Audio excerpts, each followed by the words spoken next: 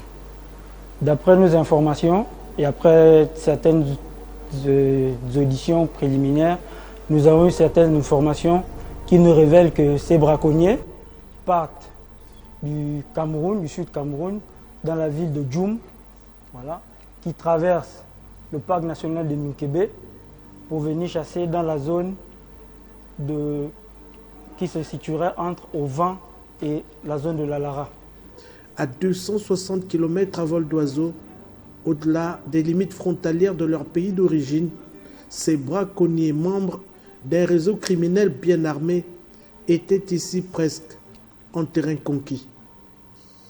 C'est Aboubakar qui nous a envoyé de venir faire la chasse à la forêt du Gabon. C'est un gars Bamoun. Dans notre groupe, le Toussi, c'était 3 chasseurs. Si je porte une paire comme ça, qui tend du Gabon jusqu'au Cameroun, on peut me donner 30-40 000. Au cours de l'interpellation, nous avons saisi avec des braconniers les 458, voilà, ce type de fusil, ce type d'armes, avec des munitions. Voilà. Certains groupes qui, lors des croisements en mission avec les éco-gardes, ne se ménagent pas à tirer sur les agents. Il y a certains groupes avec lesquels il y a échange de tirs qui ont en leur possession des AK-47. Dans le seul parc national de Minkébé, plus de 11 000 éléphants ont été massacrés pour leur ivoire depuis 2004. Pour des délits de ce type, la législation gabonaise prévoit des peines d'emprisonnement allant jusqu'à 10 ans maximum. Avec 13 parcs nationaux et 11% du territoire dédié à la protection de l'environnement, la lutte contre le braconnage au Gabon est un défi constant. En général, tous les éléphants qui étaient dans un havre de paix qui était le parc national de Minkébé, à cause de la forte pression des braconniers camerounais, ont tendance à se rapprocher des villages et des villes qui sont dans la zone d'Auvin. Donc ceci explique en partie le conflit homme-faune grandissant dans la province de Logo-Ivindo. Renforcer la lutte contre le braconnage pour préserver les espèces fauniques en péril, c'est l'une des missions assignées à l'Agence nationale des parcs nationaux du Gabon. Dans un continent fragilisé par des conflits armés, facteur de destruction de l'habitat forestier, le Gabon, qui fait de la protection de la biodiversité une priorité, se présente comme le bon élève de la région. Grâce à la volonté politique du président de la République, Ali Bongo Ndimba, notre pays à l'international est aujourd'hui l'un des plus actifs dans la lutte contre les changements climatiques.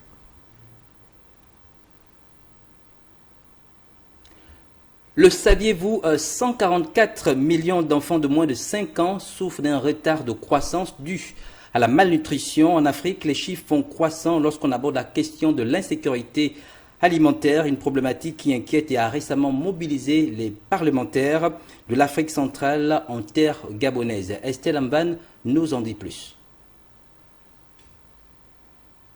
Chacun a droit à une nourriture saine et nutritive en quantité suffisante et doit être épargné par la faim. et nous reconnaissons que des dispositions constitutionnelles et législatives spécifiques sont nécessaires pour assurer la pleine jouissance de ces droits. Cette déclaration des parlementaires à la deuxième conférence internationale sur la nutrition de Rome en 2014 fait partie des nombreuses mesures politiques, preuve d'une prise de conscience de l'enjeu que représente la lutte pour l'éradication de la faim et la malnutrition dans le monde. Seulement, près de 10 ans après, et en dépit de nombreuses actions en cours, les chiffres sur l'insécurité alimentaire ne cessent d'augmenter. En 2021, entre 702 et 828 millions de personnes ont souffert de la faim, soit une augmentation d'environ 150 millions depuis la déclaration de la pandémie de Covid-19. Elle atteignait 11,7% de la population mondiale. En 2020, près de 3,1 milliards de personnes ne pouvaient pas se permettre une alimentation saine, un chiffre supérieur de 112 millions à celui de 2019 du fait de l'inflation des prix des produits alimentaires à la consommation provoquée par les répercussions économiques de la pandémie de Covid-19 et des mesures en place pour l'endiguer. La même année, on comptait 281,6 millions d'Africains sous-alimentés, parmi lesquels 125,1 millions de personnes en Afrique de l'Est, 75,2 millions en Afrique de l'Ouest, 57 millions en Afrique centrale, 17,4 millions en Afrique du Nord et 6,8 millions en Afrique australe. Réunis à Libreville les 27 et 28 février 2023, dans le cadre de la conférence des présidents des alliances parlementaires d'Afrique centrale pour la sécurité alimentaire et nutritionnelle, les parlementaires d'Afrique centrale ont réitéré leur engagement pour des actions concrètes et durables afin d'améliorer la situation alimentaire et nutritionnelle en Afrique centrale. Actualité politique, conférence de presse ce matin à Libreville du professeur Albert Ondosa. Comment se focaliser sur les vrais enjeux des élections générales à venir au Gabon? L'ancien ministre de l'Enseignement supérieur donne quelques éléments de réponse. Était présent pour le compte de la rédaction de TV+, sur les lieux, Chumenidan. Convoqués par Ali Bongo, font partie de la majorité. Les élections présidentielles se tiendront dans quelques mois au Gabon. À cet effet, l'économiste et homme politique professeur Albert Ondosa s'est montré méthodique en éclairant davantage les Gabonais sur les questions essentielles qui prêtent toujours à confusion. Nous soustraire les distractions du pouvoir et de ses alliés. Comment nous focaliser sur les vrais enjeux de la prochaine élection présidentielle? Pour nous soustraire des distractions du pouvoir et de ses alliés, il convient, selon moi, premièrement, d'éviter de nous complaire dans la dénonciation. Deuxièmement, de nous démarquer de tous les débats inopportuns. Convaincu de l'échec du parti au pouvoir, comptant sur la détermination et la vigilance du peuple gabonais, le professeur a appelé à la mise en place d'une coalition judicieuse avec les confessions religieuses, la société civile et la communauté internationale. Le parti au pouvoir n'a jamais gagné démocratiquement une élection. Deuxièmement, la contestation du pouvoir est à son paroxysme. C'est le rejet total. Même dans le Haut-Ogooué qu'on pensait être son fief, le Haut-Ogooué est en ébullition. Pour le conférencier, l'ensemble des acteurs impliqués dans la vie politique au Gabon doit continuer à faire preuve d'intelligence et de perspicacité pour exploiter toutes les opportunités qui conduiraient à une alternance politique au Gabon.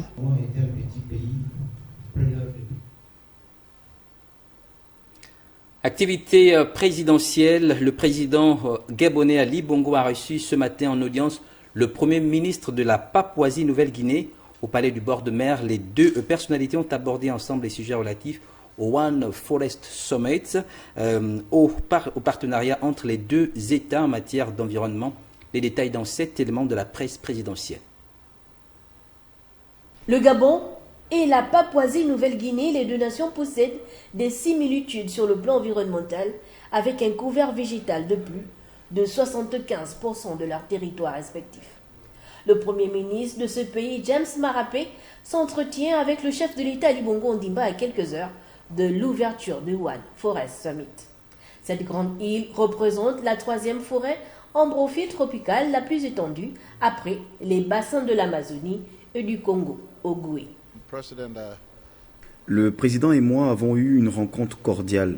Nos échanges ont porté sur l'intérêt commun dans la préservation de nos forêts. C'est un atout mondial que nous avons, le bassin du Congo.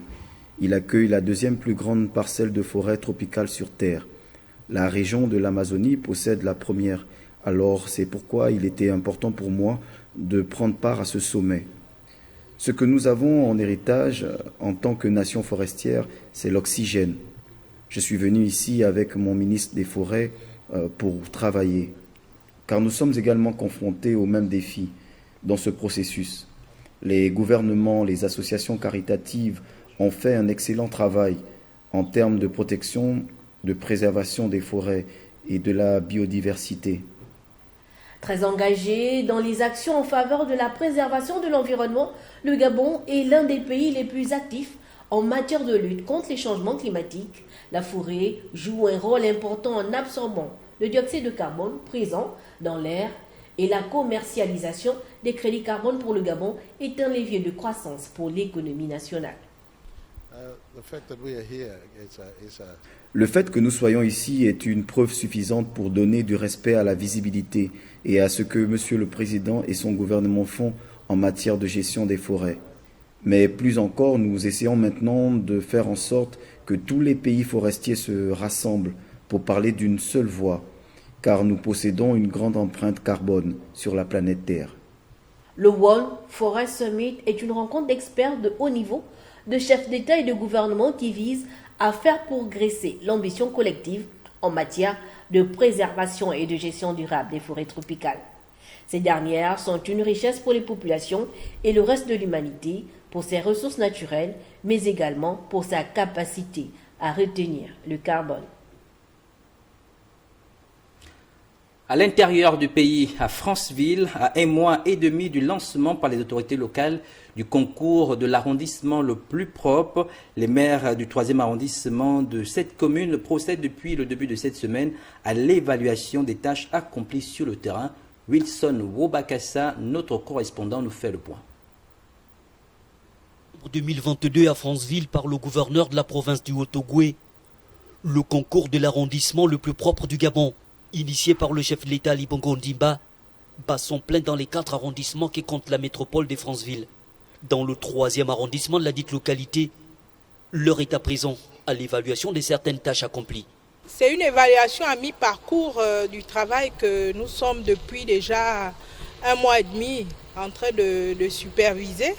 Donc il fallait qu'on soit là pour vérifier quels sont les actes à poser pour que davantage notre arrondissement soit le plus propre du pays. Et aussi ressortir les difficultés que nous rencontrons actuellement.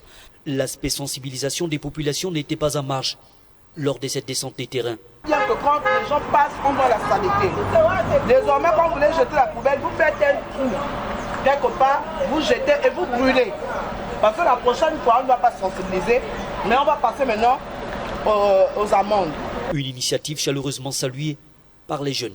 Déjà, ça aide ceux-là qui ont des difficultés financières.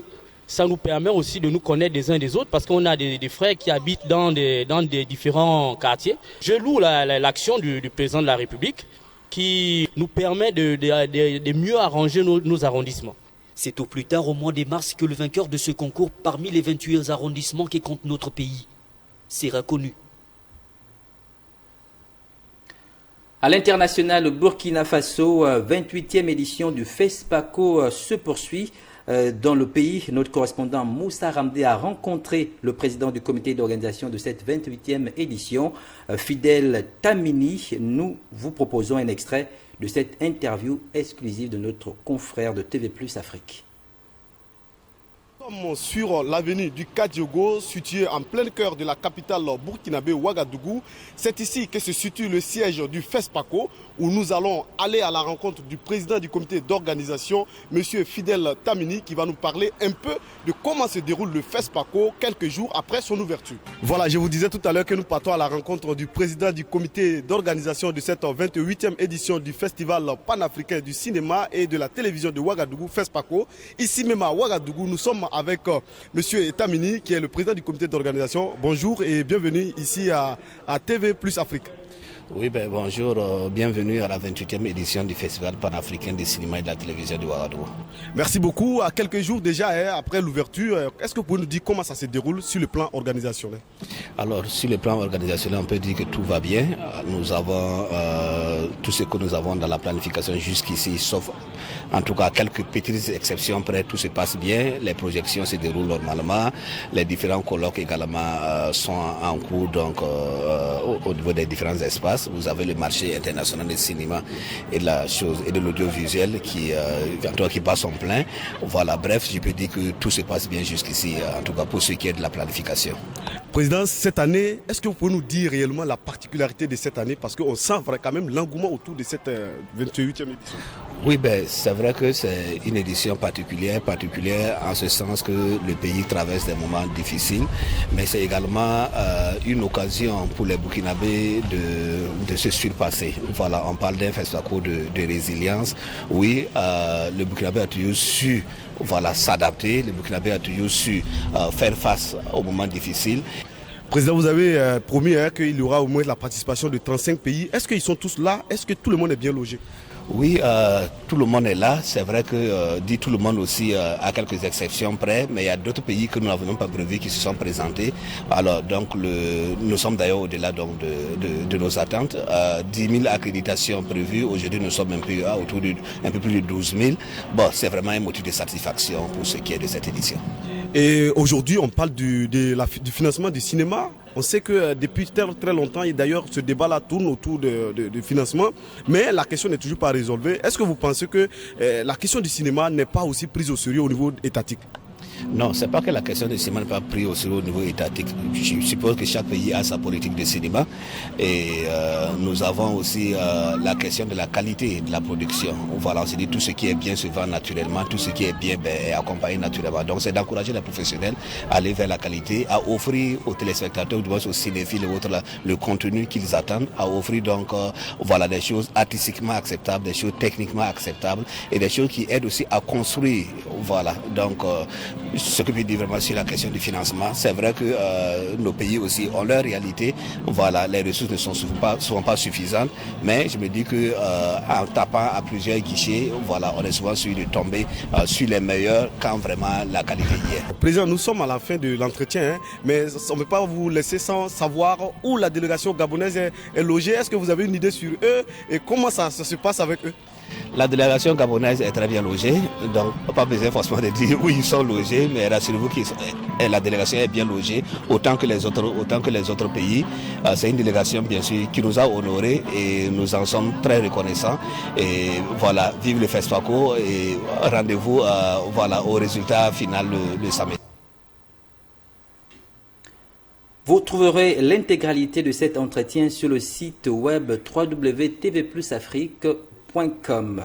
La suite de cette édition d'information, résultat de présidentielle au Nigeria. La Commission nationale électorale a confirmé la victoire de Bola Tinubu avec plus de 25% de voix dans au moins 2 tiers de 36 États de la fédération, ainsi que le territoire de la capitale Abuja. Récit signé Ralph Lenyongo. Bola Tinubu du All Progressive Congress, le parti au pouvoir, a obtenu mercredi 1er mars 8,8 millions de voix devant ses principaux rivaux Atiku Abubakar du Parti démocratique du peuple, 6,9 millions de voix, et Peter Obi du Parti travailliste, 6,1 millions de voix, au terme d'une des élections les plus disputées de l'histoire démocratique du Nigeria. Il obtient également 25% des voix dans au moins 2 tiers des 36 États de la fédération ainsi que le territoire de la capitale Abuja, une condition nécessaire pour être déclaré vainqueur. Ses partisans l'ont accueilli en criant de joie. Jagaban, chef, à son siège de campagne, peu après sa victoire. C'est vous qui attendez que l'annonce a été faite que j'ai été élu président de la République fédérale du Nigeria. C'est un mandat sérieux. Je l'accepte par la présente. À l'intention de l'opposition qu'il avait accusé de fraude massive, avant même la proclamation des résultats, il a délivré un message d'unité. Je suis fier de vous servir, d'être votre serviteur et non votre leader, de travailler avec vous et de faire du Nigeria un grand pays. Je profite de cette occasion pour lancer un nouvel appel à mes collègues candidats pour que nous fassions équipe ensemble. C'est la seule nation que nous ayons. Plus de 87 millions d'électeurs étaient appelés aux urnes samedi et le vote s'est globalement déroulé dans le calme. Toutefois, de nombreux observateurs ont critiqué des retards dans le décompte et d'importantes défaillances dans le transfert électronique des résultats. Mais qui est véritablement Bola Tinubu, déclaré vainqueur au présidentiel de Nigeria? Maya Medza nous dresse le portrait de cet homme. Regardons.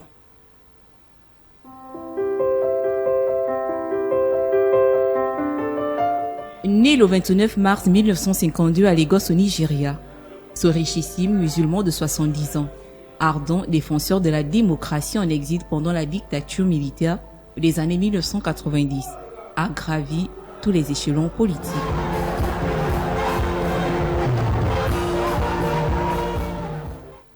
Ancien sénateur, puis gouverneur de Lagos de 1999 en 2007, poumon économique du pays le plus peuplé d'Afrique, l'un des leaders historiques du parti au pouvoir, désormais réalise l'ambition de toute une vie. À vous les jeunes, nous vous disons que la situation actuelle peut être difficile. Mais l'espoir n'est pas perdu. Nous ne vous laisserons pas tomber. Sous son chapeau traditionnel Yoruba, cet homme de l'ombre a gardé une influence considérable dans sa région natale du sud-ouest.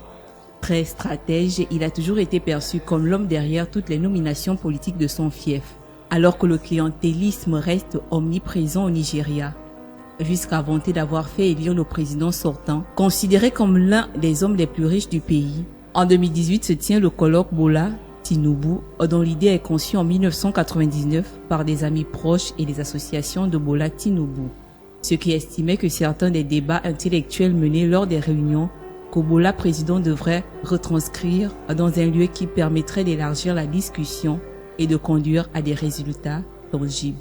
Émile Okan, c'est mon tour, n'a-t-il cessé de marteler pendant la campagne. Selon la commission électorale INEC, Bola Tinubu aurait cumulé plus de 8,8 millions de voix, remportant dès le premier tour l'une des élections les plus disputées de l'histoire démocratique du Nigeria.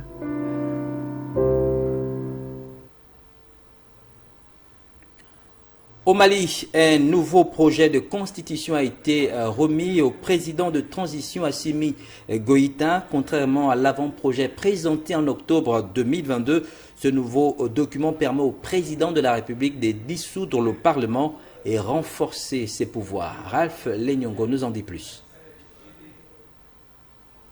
Le colonel Assimi Goïta a défendu ce texte majeur comme le reflet des aspirations profondes du peuple malien et la manifestation d'un renouveau démocratique. Il a assuré que les Maliens s'étaient exprimés sans aucune entrave sur son élaboration dans un contexte où un certain nombre de partis et d'acteurs politiques ont remis en cause la teneur et même la nécessité d'une nouvelle constitution. Ce projet renforce les pouvoirs du président, lui permet d'ordonner la mobilisation générale dans ce pays déstabilisé par la violence et relègue le français au rang de langue de travail. Cette constitution est un élément clé du vaste chantier de réforme invoqué par les militaires pour justifier leur maintien au pouvoir. Son adoption serait une étape importante dans le calendrier menant à des élections en février 2024 et à un retour des civils au pouvoir. Dans le programme élaboré par la junte, cette constitution est censée être soumise à un référendum le 19 mars prochain. Mais le doute est grand sur le respect de cette échéance. S'il reçoit l'onction populaire au cours d'un référendum, ce texte devrait régir l'organisation et le fonctionnement de l'État et de ses institutions, a simplement déclaré le colonel Goïta. Le projet amende un avant-projet divulgué en octobre 2022. Dans la nouvelle constitution, c'est le président qui détermine la politique de la nation et non plus le gouvernement. Le président nommera le Premier ministre, les ministres et mettra fin à leurs fonctions. Le gouvernement est responsable devant le président et non plus devant l'Assemblée nationale. L'initiative des lois appartiendra au président et non plus au gouvernement, encore moins à l'Assemblée nationale. En Grèce, collision entre un train marchandises et un train passager fait plusieurs morts et blessés. C'était dans la nuit du 28 février. Les détails dans ce récit de Maya Meza.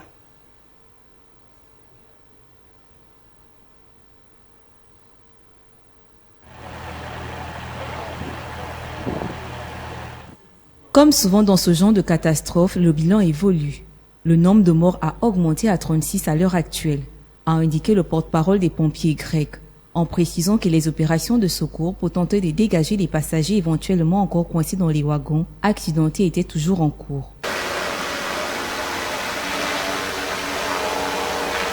Jamais rien vu de tel, l'un des wagons blancs avec une bande de couleur bleue et rouge était complètement broyé, rendant l'intervention des sauveteurs particulièrement difficile.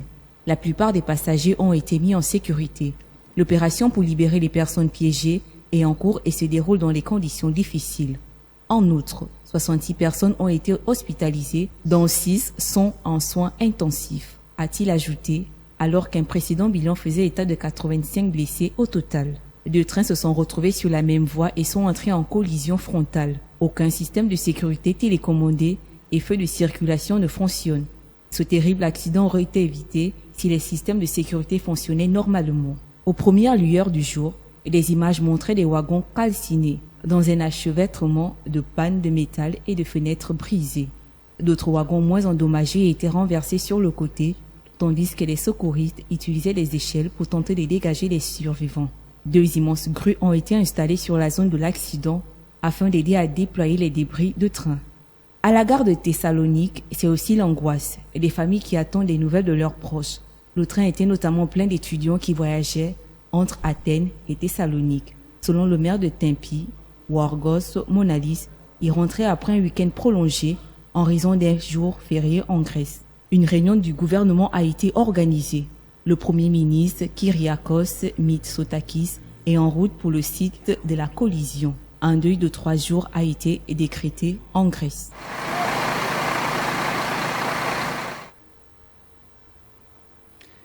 Quart de finale de la Coupe d'Afrique des Nations de moins de 20 ans. Vous l'avez compris, nous sommes en sport. C'est demain et après-demain à l'affiche des rencontres intéressantes avec notamment le derby de l'Afrique de l'Ouest entre le Sénégal et le Bénin. Herman Malaga Moussavou nous en dit plus. Les 8 équipes qualifiées pour les quarts de finale de la Coupe d'Afrique des Nations U20 en Égypte sont désormais connues. En l'absence du pays hôte, l'Égypte, c'est le Sénégal, sélection ayant créé plus de sensations dans cette compétition 9 points premiers du groupe A, qui ouvrira cette phase ce jeudi 2 mars 2023, face au Guépard du Bénin pour un derby d'Afrique de l'Ouest à 14h au Stade international du Caire. Pendant que l'Ouganda, finaliste malheureux de la dernière édition, attendra 17h pour affronter le Nigeria au stade Suez Canal Stadium. Le vendredi 3 mars 2023 fera place aux 2 dernières rencontres de ces quarts. À 14h au stade d'Alexandrie, la Gambie, 3e de l'édition précédente, qui a également fini leader du groupe C avec 9 points, sera opposée au Petit Poucet, qui découvre la compétition. Le Soudan du Sud, meilleur 3e du tournoi avec 4 points. Le dernier match de ces quarts verra le Congo, leader du groupe B avec 5 points, affronter la Tunisie à 17h au stade international du Caire. Le Sénégal, qui marche actuellement sur l'eau dans toutes les compétitions de football avec ses différentes catégories, semble être le prétendant sérieux pour le sacre final. Mais il faudra tout de même compter sur les autres sélections africaines présentes à cette compétition, déterminées à aller jusqu'au bout, à l'instar de l'Ouganda et la Gambie.